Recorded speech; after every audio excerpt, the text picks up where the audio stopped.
Hi friends, Yelumale cinema ಬಗ್ಗೆ ನನ್ನ ಅಭಿಪ್ರಾಯ. ನನ್ನ ಪ್ರಕಾರ ಈ ಸಿನಿಮಾ ಒಂದು pure love story. Hero Rana ಒಬ್ಬ ಮುಗ್ಧ ಪ್ರೇಮಿಯಾಗಿ ತುಂಬ ಚೆನ್ನಾಗಿ ಅಭಿನಯಿಸಿದ್ದಾರೆ. ಅದೇ ರೀತಿ ಹೀರೋಯಿನ್ ಕೂಡ ತನ್ನ ಪ್ರೀತಿಯ ಮೇಲೆ ನಂಬಿಕೆ ಇಟ್ಟಿರ್ತಾಳೆ. ಇಬ್ಬರು ಸೇರೋದಕ್ಕೆ ಏನೇನು ಎಷ್ಟೆಷ್ಟು ಅಡಚಣೆಗಳು ಬರುತ್ತೆ, ಅದನ್ನೆಲ್ಲ ದಾಟಿ ಹೇಗೆ ಇವರಿಬ್ಬರು ಸೇರ್ತಾನೆ ಅನ್ನೋದೇ ಒಂದು ಲೈನ್ ಸ್ಟೋರಿ. ಇದು 2004ರಲ್ಲಿ ನಡೆದ ನೈಜ ಕತೆ. ಅದನ್ನು ಅದ್ಭುತವಾಗಿ ಸ್ಕ್ರೀನ್ ಪ್ಲೇ ಡೈರೆಕ್ಷನ್ ಪುನೀತ್ ರವರು ಮಾಡಿದ್ದಾರೆ. ತರುಣ್ ಸುಧೀರ್ ಅವರು ಇದಕ್ಕೆ ನಿರ್ಮಾಪಕರು. ಎಲ್ಲೂ ಕಾಂಪ್ರಮೈಸ್ ಆಗಿಲ್ಲ. ಆ್ಯಸ್ ಎ ಡೈರೆಕ್ಟರ್ ಈ know very well about the film making process.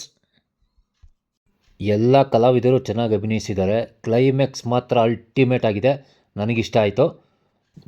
2 ambulance story 2004ರಲ್ಲಿ ನಡೆದಿದ್ದ ಇನ್ಸಿಡೆಂಟು. ನೀವು ಅದನ್ನು ಥಿಯೇಟ್ರಲ್ಲೇ ನೋಡಬೇಕು, ಮಜಾ ಇರುತ್ತೆ. Overall feel good movie.